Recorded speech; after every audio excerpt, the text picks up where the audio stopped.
Hey, what's up? This is Wilsford with the Bismal Hymns, and I have Reza Mills with me again, and we are going over the top five Siouxsie and the Banshees songs as promised.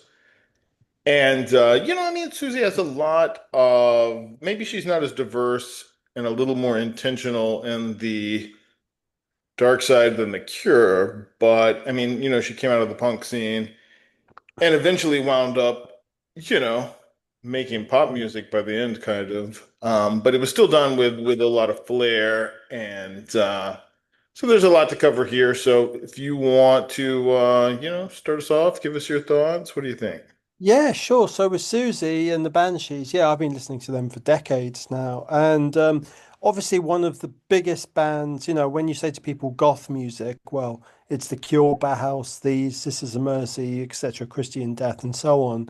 And you mentioned Susie, and she is a quintessential part of the group, of course. But I also want to give a shout out to the brilliant Steve Severin on bass, who I've been listening to a lot of his solo work recently, and it's all very atmospheric and kind of soundtracky. So if anyone wants to, see what he's up to, because obviously Susie was the focal point, and rightfully so, with that charisma and her look and everything and talent. But Severin is not to be underrated, and but basically one of the core members of the band who was there throughout their duration along with Susie. So I just wanted to give a quick shout out to Severin too. Yeah, he definitely deserves it. His bass playing gives them kind of not only their signature style, but goth music, its signature style. Along with, the bass player from The Cure, Simon Gallup, he's definitely has a similar, they have a similar sound where the guitar plays a more ethereal role and the bass is the one that's kind of holding the song down. Sure, absolutely. Yeah, I agree.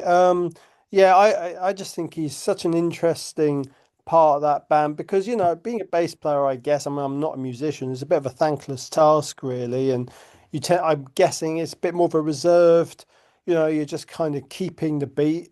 And so it's just good to have someone like him be so prominent, like other bass players, like Mike Watt, for example, not that he plays like Mike Watt, but in terms of inventiveness. So, yeah, absolutely. Right, yeah, and with the more post-punk side, I always think of the bass being like holding the tension down Yeah, where, everybody else is creating the mood. sure. So, Cool. yeah, that's how it seems to work. So, All right. there we go. Shall All right, give me your pick. All right. Okay. So it's always hard. They're one of my favorite bands, and you're like, oh, crikey, where am I going to start? But I've decided to go for a track from their second album, 1979, my year of birth, record Join Hands. And I think it's an album that gets a little bit overlooked compared to its predecessor, The Scream, as well as, more popular records, which I'm sure we'll be touching on during this show. And it was the last album to feature John McKay and Kenny Morris, who rather spectacularly quit the band soon afterwards.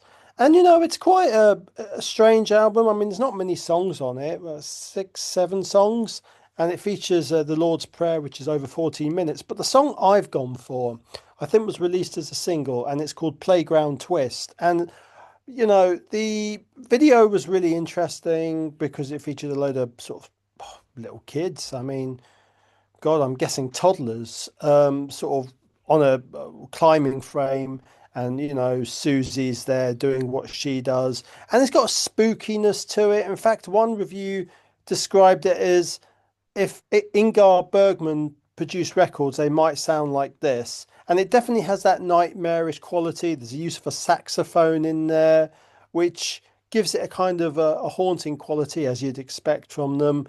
So it's definitely one of those tracks that is a standout on that record, even though it's a very good record. So yeah, that was my first choice, Playground Twist. Yeah, that's a good one. I didn't go that far back, but I'm not too far behind you on it. But I Cool. definitely appreciate their early stuff. It is a little more punk. It's a little more playful and maybe not as dark. Although the first song I'm gonna go with is a little happier and more playful, where for me, and I guess it could get filed into like a greatest hits type song. Um, but with like The Cure, I don't like their happy stuff, but with Siouxsie and the Banshees, I do. Yeah. So it just works better. So I'm gonna go with from the Kaleidoscope album, 1980, the song Happy House, Yeah. which Okay. I Yeah. feel has like a more distinct riff. A lot of their stuff isn't very riffy. Mm. Um, but that little single note down, down, down, down, down, Yeah. down It's very is catchy. definitely, yeah, yeah. I mean, it's hooky. I mean, the song's pretty perfect. It's Yeah. the vocals don't do the most obvious thing that you think they're going to, but everything kind of bounces along. And I think lyrically, though, where the dark part is it's, lyrically being very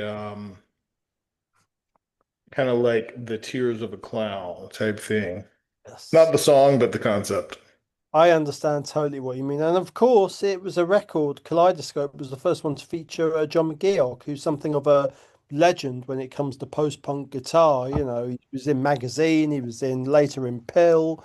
So, his contribution, what I think was quite invaluable.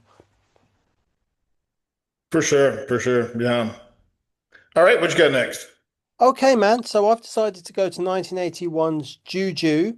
And this is probably their most famous track. And the song I've decided to go for was called Spellbound because it has that very distinctive picking style guitar. Um, and it has a really big build up. And yeah, I just love it. It's just like, really frantic playing, kind of in a way, I want to say, harks back to their punkier past in terms of tempo, whereas a lot of their stuff could be a bit moody and dreamy. I think this was a really upbeat number. So, yeah, fantastic work once again by John, the late great John McGeoch. And yeah, so that was my next choice, Spellbound. All right, that's a good one. I mean, so I have maybe two songs which are kind of like greatest hitsy type things. Yeah. Um, but that's not an album that I am pulling a greatest hit from with Juju, although my next song is going to be from that album. Hmm. I mean, a lot of bands, and I can't really, I think the only songs that I remember hearing by Susie and the Banshees on the radio would be like Kiss Them for Me, you Yeah. know? Yeah. Um, which that I don't have that on my list. But not that I dislike it. It's just No, no, no. It's okay. It's kind of a bit goofy, but it's fine, I guess. right, yeah. I mean, I don't think they have any albums that I dislike or any songs that I really dislike. Um, but some just resonate more than others. I mean, I like your pick. I can go with that song is good. I'm going with a little different song because it's darker and the subject matter kind of is more definitive goth. It's about vampires. And I'm going to go with the song Night Shift off Nice. Juju. Good. Yep. Agree with that one. Yeah. Which, I mean, that's a great album. I mean, you could pick Oh, four yeah. or five songs from it. And Good interestingly, numbers. actually, that's a record that was produced by Nigel Gray, who worked with the Police a lot. And it's just like, that's quite a shift from kind of, I suppose you want to call it white boy, reggae, ska, whatever you want to call the Police, to doing something like this. But fair enough. Good producer, obviously. Right. And I mean, I guess he captured, the Police have some darker sounds on their Sure. albums. Yeah, I mean, it's not like, I mean, I don't like Sting, obviously, but I mean, it's not to knock the Police. They're absolutely fine for what they are. But I just found it kind of interesting that they would use him. Obviously, I can't somehow see Susie jamming away to like Message in a Bottle somehow, but obviously they appreciated his contribution to those records. Right. Because I mean, those albums for the 80s, and that's the thing, like, even where we're at right now is like the early 80s. So things were Sure. done a lot differently than how they're making music now, where everything was recorded to tape. Yeah. and it was a much more meticulous process, making it more crucial to kind of hit things in the first few takes because time was money, you Yeah. know, Well, which absolutely. I think is the difference between, artists back then versus artists today. And, I remember once, and I think I might have brought this up before, that Mm, there was, I forget which producer it was, but he was saying that David Bowie nailed everything in the first take. mm, mm. And, so I mean, I think that that's reflective on how tight they were going into the studio. Yeah, absolutely, dude. Yeah, nice one. Cool. All right. So I've gone a little bit further forward now, and I'm going up to 1986's Tinderbox, which is actually up there as one of my favorite records by them. And the if the front cover looks familiar to anyone, you might remember because I'm sure it was I can't remember which album it was by Deep Purple that uses this same image. It was one of the David Coverdale records, I think, that uses that same cover image. But there you go, a bit of pointless trivia. But yeah, Tinderbox. I guess this was kind of a bit more alternative rock. Kind of really saw them started to leave behind that sort of early post-punk sound and become a lot more expansive.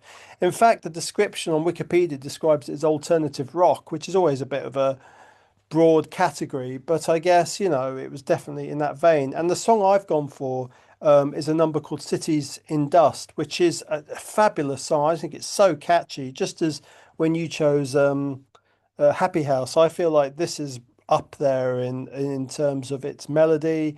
It definitely has some dancier elements. Despite that, I mean, the song is obviously quite grim because it's describing the city of Pompeii, which we know was destroyed by a volcanic eruption. So I like that kind of strange sort of juxtaposition between the dark, very bleak lyrical subject matter about death, essentially, and this kind of very sort of dancey, upbeat musical backing. So yeah, that's definitely my next choice. Cities in Dust.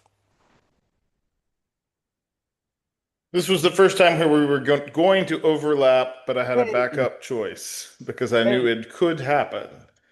I had also picked that one, but instead I used my alternate for this one, which which is from the 1984 album Hyena, Oh, and I'm going with We Hunger, okay. Yeah. which is has a very unique kind of vocal quality.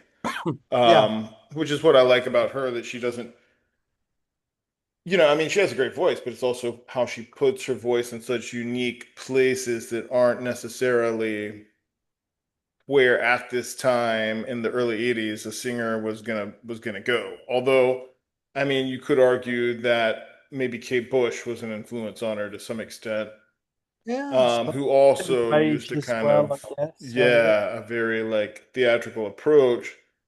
Yeah. Um, Yeah. but It's yeah, that's a funny record actually, because obviously it's the only one that had Robert Smith on there, and it's not for any intentional reason. Again, there's sometimes albums by bands sort of pass you by a little bit. So, for example, with when we did our Bowie episode, there was an album of his that I can't remember which one it was now. Was it I think it was Hours outside. Outside? Yeah, that I had kind of bypassed, but then got into. And Hyena's in there. It's not that I dislike it, but it's not one that I tend to go to for some reason. I don't know why. And again, I think it's probably another case of me needing to rectify that ASAP. So yeah, nice to hear that being represented. So yeah, good choice. Right, right. I mean, and I think most of the greatest hits would have Dear Prudence on there, that Beatles cover, which I think kind of overshadowed a lot of the other songs on here. But I don't know. I like the album. It's nice and dark, and yeah, I mean, it sounds great. And that's the thing, like, to me, and you can say this about The Cure and Bauhaus too. Oh, The production value doesn't sound dated. no, no. It's interesting because I guess I was thinking about Susie's vocal patterns and her vocal quality. When you listen to a lot of newer bands that are identifying as goth. And they're doing it intentionally, where Siouxsie and the Banshees, I don't think that was like necessarily the case. That's just what came out. Hmm. You hear a lot of female singers that are like trying to emulate her voice. Yes. And those bands are also trying to crank up the reverb and get that like very specific sound of the early 80s. Um, so it's something that obviously like stood the test of time. Yeah, absolutely. Yeah, good one, man. Well, from the dark to the, I would say ridiculous with my next choice. It's a ludicrous song. You might kind of be able to preempt which one I'm choosing. I've decided to go for Peekaboo from the record Peep Show, and I don't know what it is about this song. I have to chuckle. It's just a song that makes me smile, and the Banshees always do make me smile, but not in an overt way, if that makes sense. And it has this kind of strange definitely sort of moving into experimental, almost dance territory. I don't want to use the word rap here because that wouldn't quite be accurate, but there's something a little bit syncopated about the way it's delivered, about the rhythms. I mean, I might be talking complete rubbish here. We're not being a musician, of course, but there's something about the way that this song is structured that just hooks you in. It's this, and there's some weird circus music in there. It's a really strange song, but and I don't know. I think it was them finally just going, you know what? It's 1988. Um, there's this new thing called dance music suddenly starting to come in. This hip hop stuff is, gaining some traction. Let's kind of play around with things. We don't expect Susie to rap, of course, but obviously they had an awareness of the sort of music that was starting to evolve at that time and wanted a piece of it, I suppose. So Peekaboo's the result and kind of somewhat of a guilty pleasure for me. I mean, I'll say I love that album. I'm fine with Peekaboo. I'm even fine with Kiss Them For Me. I think that, with Peekaboo, the vocals are very much complemented by the production, like the way they fly in and put a reverse delay on some of those peekaboo when she says peekaboo. Yeah. Um, I mean, it's kind of trippy if you've ever sat down and done some LSD while that was on. It was an It is, interesting reading. I suppose the word I can think of is discombobulating. It kind of scrambles the brain a little bit. And also because you're just not expecting this kind of style from them. You've heard like them do sort of poppier things, of course, and touching on psych stuff as well. And, they were into Velvet Underground, etc. But a song like this, and you're just like, who is this? Siouxsie and the Banshees, really? But And I that's what think I love about it. I think more than pop, you're hearing a lot of like ragtime Yeah. Oh, influence good. in. Yeah. It's more, it sounds like something you would hear in New Orleans more than, it's not like they were trying to be Nina Hagen, you No. know. So, You know what um, it reminds me of in a weird sort of way, and I'm not talking about in a musical sense, but when Queen used to do those weird songs in the 70s, Lazing on Sunday Afternoon and things like that, Millionaire Waltz, etc., those sort of weird snapshot, sort of very English kind of retro 20s kind of things. It has that kind of spirit to it to me. Again, I'm not saying they're like Queen at all, but it has that kind of Englishness about it, if that makes sense, that kind of spirit. yeah, and where I think they got that from, which is What's that? not gonna be not gonna be Queen, but it's gonna be Kate Bush also Ah, good point. touches on some of that. Because she does it like more like a show tune, because she's obviously always singing in character. Yeah, of course. Um, Yeah. But and it's people very don't English. realize how huge she was Yeah. when she came out. So, like, obviously, I think Susie would say that she was an influence on her. But I can also hear some like Oingo Boingo at Oh some yeah, point. yeah, absolutely. Well, it was. Yeah, it was certainly a bit of eccentric sort of new wave. Yeah. That's for sure. Yeah, that's no bad thing. I love Oingo Boingo, no problem with that. But it definitely has that eccentricity to it, which it's just nice to hear them indulge in that a little bit because they're a very stark, emotive, serious band a lot of the time. Right. And I don't see, so my next song is going to be from this album, Okay. but I'm going to go with Scarecrow, Hmm. which is a little darker, a little more rock. Sure. But, I was like giving this album another listen. When you get deeper into it, they cover a lot of ground, you Oh yeah. know? And Yeah. some of that I think is due to their influence by the Beatles, really. Yeah, they did. So they're huge into the White Album, and you got to think the White Album is just like all kinds of stuff going on there. Yeah.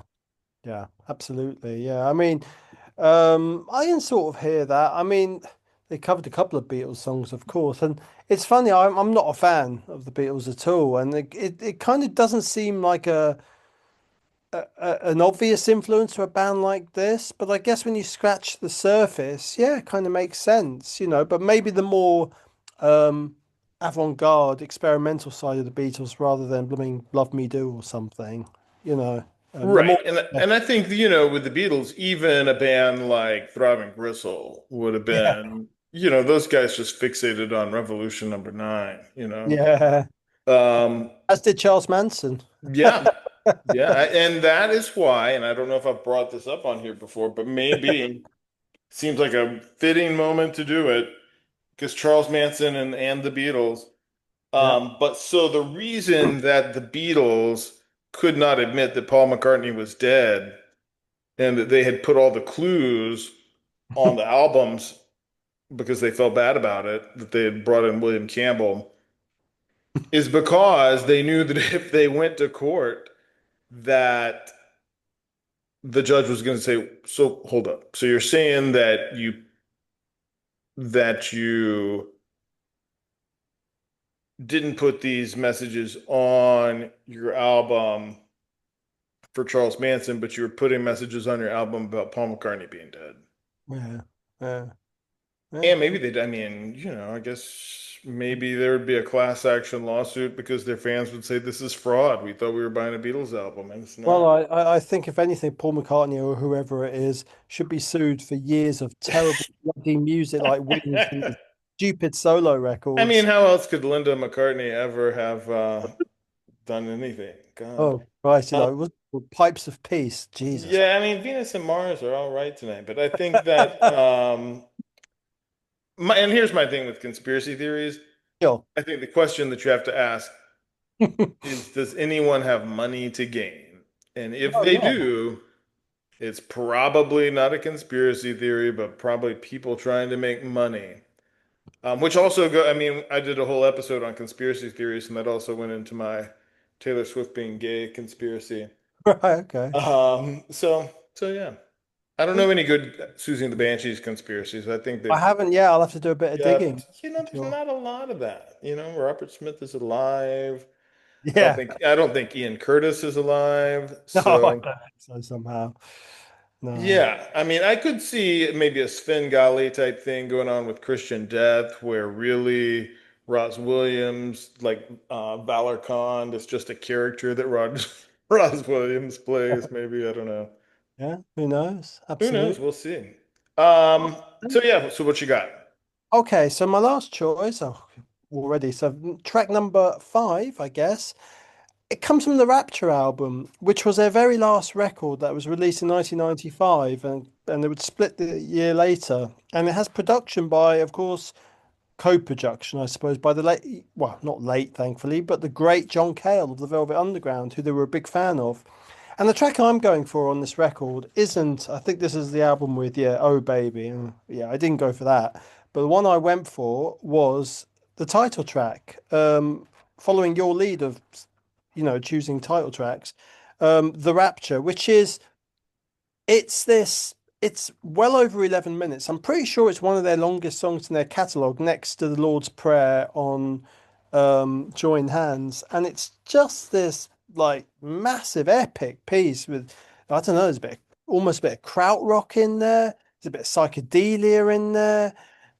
it also kind of, in some ways, reminds me of Curtain Call by the Damned. Not necessarily sonically, but in terms of like very drawn out. It's beautiful. It's a mesmerizing piece.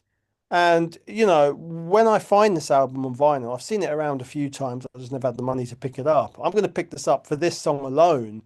I think it's just a glorious piece, and it's interesting. It's called The Rapture because that's exactly what it feels like as you're listening to it. So you can definitely hear where the shoegaze guys got their influences, especially Slowdive. There is certainly that dreamy vibe to it. So yeah, that's my final choice, The Rapture. All right. And I like that album, so I'm oddly did not pick anything from it, but I did pick a song from Superstition, Okay. and I am going with a song that I think is like blatantly goth. At this point, they knew what they were doing, Yeah. and they knew they were making dark music, and they wrote this song called Shadow Time. Hmm. And yeah, it's a great song. It's one of the great blatantly goth songs. Yeah. That is the album with Kiss Them for me on there. Yes, that is on there. But Yeah. this song is better just because it's like I don't know, just Yeah. feel it just falls into place better. Yeah, and so Severin does the lyrics as well, and I don't think he often did lyrics. I mean, I could be wrong there. I'm trying to think of song credits. I think he was more of a music guy, as his solo career would attest to. But he would chip in with that sort of. I have a feeling when I look at Steve Severin, he always has that kind of Nosferatu sort of thing going on. He kind of looks a bit shadowy and in a cool way, of course.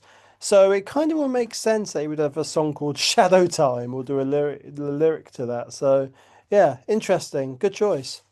Yeah, he was obviously the blatant goth in the band. Some of the other people were like in Bauhaus, I think that was probably Daniel Ash was Yeah. probably the blatant goth in the band. Yeah. Because Peter Murphy was out doing yoga and stuff like that. Yeah,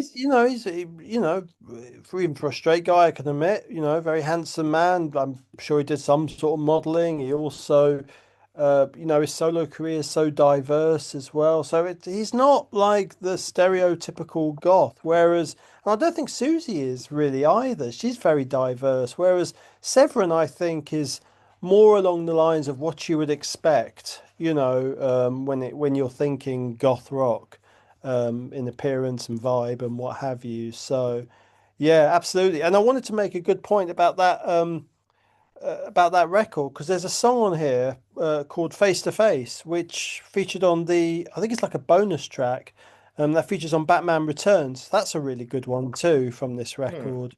It's not really from the record. You know what I mean? It's like a Right. bonus thing. So, yeah, cool.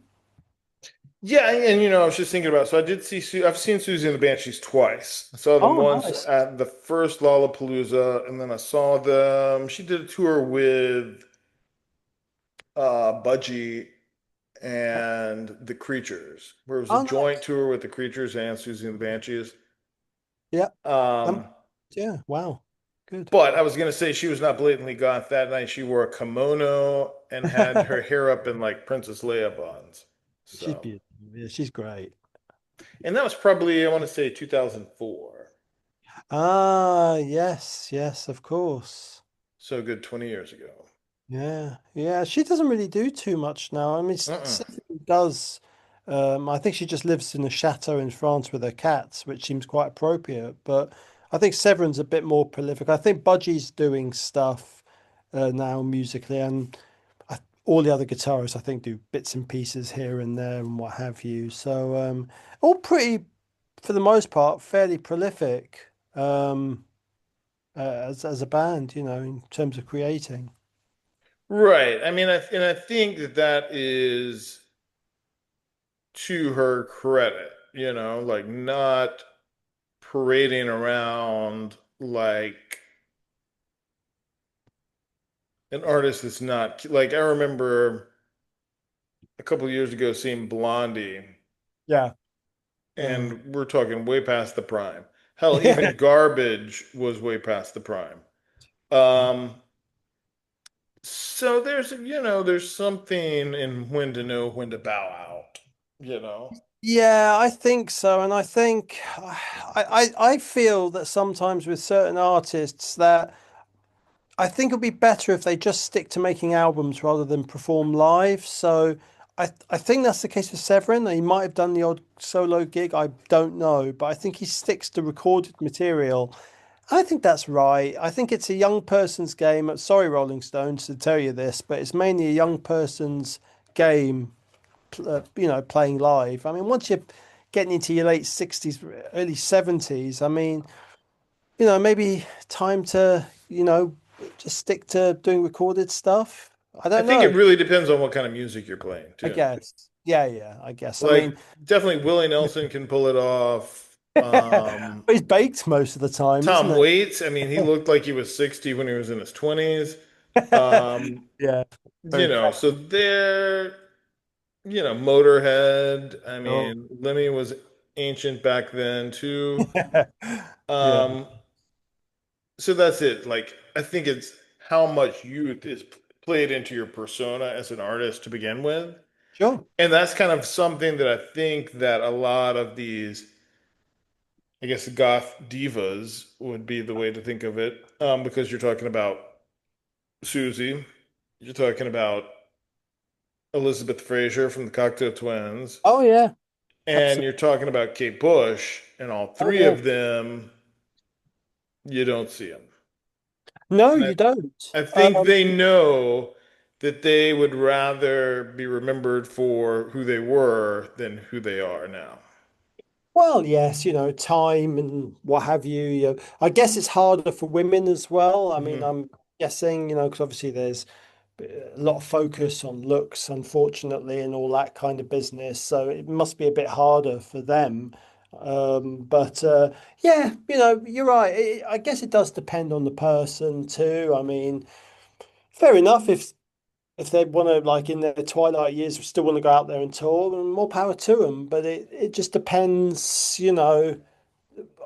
it depends on if they're able to pull it off. Yeah, and I think Susie Right, probably right, made right. the choice. And She I probably. think too, it also depends on how invested you are in that being your persona too. Sure. And was your career built on that? Yeah. Because like look at somebody like Joni Mitchell could Yeah. probably pull it off because she was not, I'm sure that even Tracy Chapman, I'm sure she looks like Whoopi Goldberg now, but could probably, is probably able to pull it off. Sure. But they were never, their image was never a big, even though like all three of those that I just named Yeah. didn't need that as much as somebody like Madonna, Sure. Yeah. Yeah. And I do groan a little bit when I see Madonna. Again, it's not nothing to do with, oh, she's a woman or anything like that. But I'm just like, when she's on stage and doing the splits and all these costumes, I'm like, okay, I guess fair enough, I Yeah, if suppose. you're gonna do that, you need to take notes from somebody who did it gracefully. Look at like Nina Yes, of Simone course. or even like Bette Midler, Yeah. Yeah. you Yeah. Of know. course. I agree. So Yeah. Yeah, for sure. I'm not saying you have to be really frumpy and everything, but like, yeah, there is such a thing as maybe just tone it down just a tad. You're not 20, just right, right. and it'll be ridiculous. It'll be like Freddie Mercury. I know we're winding down slowly, but Freddie Mercury once said he was interviewed in the 80s, and he said, it would be ridiculous if I came out with painted fingernails and the long hair and everything. It's like 1980s, it's people change, people grow, and they're not the same person. And he's absolutely right. Right. And I think, and I was also thinking about when we're saying that about when the last time I saw Tori Amos. Yeah. And that was a similar thing. I could see her doing that gracefully, Yes. but at the same time, that means that she can't hump the piano stool. So, Yes. how much of a piano stool humper you are factors in, And I think that Um, there'd be even some artists like today, like Taylor Swift, I think she's smart enough hmm. to know when to fold them and kind of reinvent herself if that's what has to happen. Yeah, absolutely. I agree with that. I do make the point that again that I think probably a lot of undue attention probably gets put on female artists, unfortunately, because looks tend to be a big focus, which isn't right. I mean, Mick Jagger isn't exactly looking stunning, nor is Iggy, bless him. But yeah, it just depends on the person at the end of the day and how smartly they're able to make that transition during their, let's say, later years. Right. I mean, I think it's a double-edged sword though, because it's kind of Mm. like, the whole who's the guy that was canceled in Hollywood? Oh, not what producer or Yeah, he was the producer. Weinstein? Weinstein, yes. It's Yeah. not like a Weinstein thing where, No. if you used your looks to get a role, Sure. that's fairly common. And I think that the same thing can be said in the music industry, even predating MTV, Mm. is that, not people like Mama Cass had it harder. Of course, yeah. So, some of the people who were looks forward and that was a factor, well, it played to their benefit Yeah, for the first 2 decades. absolutely. Um, so, and some artists totally would not exist if that was not a factor. Yeah, well, that's it, man. But and to me, it's the whole package as well. Obviously, Susie had that, stunning, very elegant, brilliant songwriter, intelligent. She had the whole package. So definitely worked to her advantage and appropriately semi-retired as well. Right. And I think that, and that's the thing, like it's not like Susie came out of retirement at 45 and was twerking. But we No, never got those years. So, no, no, that's right. Yeah, she kept her dignity. yeah. That's Brilliant. important. Well, speaking of dignity, I guess we'll go with a band next week that has no dignity. Um, we'll we'll go with a band that just likes to shoot up in the back alleys of Hollywood and pick up where we left off here with Christian Death. So there we Brilliant. go. Ace, nice one, man. All right, you guys. Click all the buttons that you're supposed to click. We'll see you next week.